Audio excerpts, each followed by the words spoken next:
Magandang araw sa atin lahat, sa Visayas, Mindanao, sa ating mga kababayan sa abroad. Kumusta po kayo lahat? Welcome po kayo ulit sa munti natin channel. Kung hindi pa nakasubscribe, pa-subscribe na lang at pa-like na rin para na kung may mga bagong video, ma-update kayo.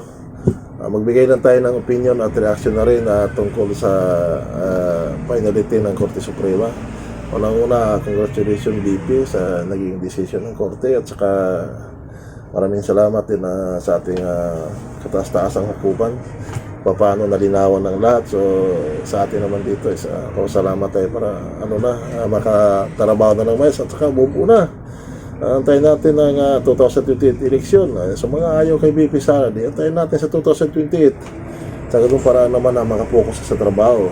Pwede din naman sila mag-file ulit sa February 6, pero kahit paano naman nagbigay na ng guidelines sa Korte Suprema. Kasi hindi kagaya dati na basta may pirma lang at may kapalit, di umano, pirma na kaagad. Pero ito kasi dadaan na sa matinding pagbusisi. So tama lang din yun kasi nga lahat yan dapat ganun naman talagang tama kasi kagaya sa binoto ka ng kagaya kay BP Sara, binoto ng 32 million na Pilipino tapos paalisin na ng 200 plus na mga congressman. So hindi ito nararapat. So mas maganda ngayon kasi nga sa tamang proseso may guidelines na. So dadaan sila sa butas ng karayong bago naman nila ito mapaalis.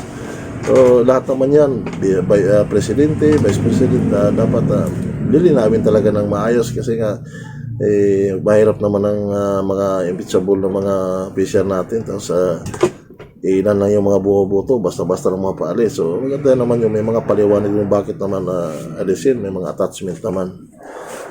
Sana dito matanggap ng lahat kagaya sa pamunuan ng Kongreso na naman nila tinanggap ng decision ng Korte Suprema, pero may mababatas tayo na parang umiling-iling sa decision, parang ayaw matanggap.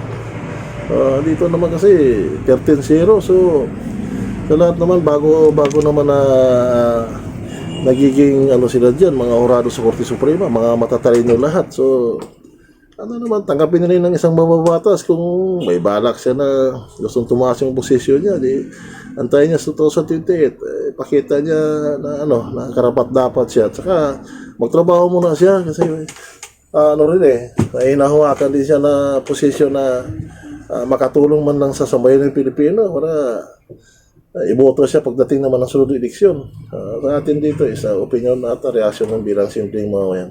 Maraming salamat, mabuhay po tayong lahat. God bless.